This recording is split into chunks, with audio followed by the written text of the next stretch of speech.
This month's video series is all about what you can expect in our greater Sacramento area real estate market in 2021. Now you might be wondering, are we gonna see a crash? Well, I know that it's hard to tell with everything going on, and I get it. You know, I've seen so many different markets over the years, and this has definitely been one of the most unprecedented and unfamiliar markets since I've started. Now, hi everybody. If you're new here, I am Tara Coyle with Coyle and Verberne Real Estate Team and Exp Realty. But before we get started, please don't forget, subscribe, ring that bell so that you never miss one of our awesome video updates. Now, if you're looking at the housing market recovery index here, let's take a look at this graph from realtor.com where you see a V-shaped market, which is just as predicted back in March when the pandemic started. The market has recovered, and it's actually even looking better than when the pandemic started. Now, back in March, we were at 106.5, and now we're at 112.8. So there was for sure a definite dip in the housing market when the pandemic first started.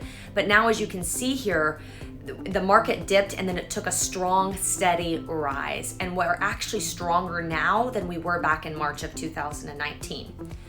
This analysis is measured on four things. One is being the demand of homes, meaning how many buyers are actually wanting to buy a house.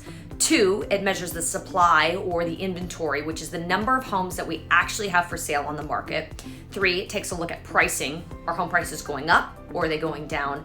And lastly, the housing market recovery index measures time on market.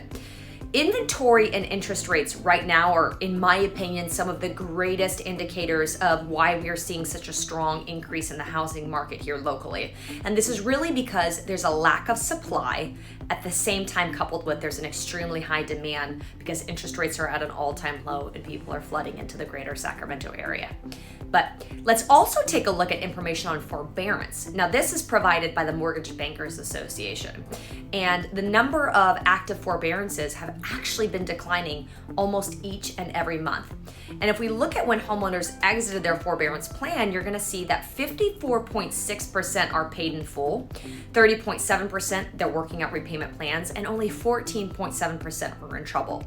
And what we need to be concerned about here is this 14.7% of people who are still in trouble, because those are the folks that could turn into a short sale or foreclosure later on, and it's something that we need to be aware of and we need to keep an eye on.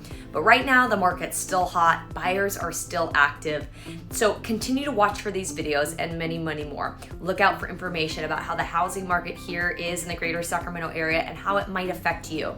And remember, although I cannot predict what's happening in the future, just like nobody else can, what I do know is that right now here in the greater Sacramento area, we have a very strong real estate market.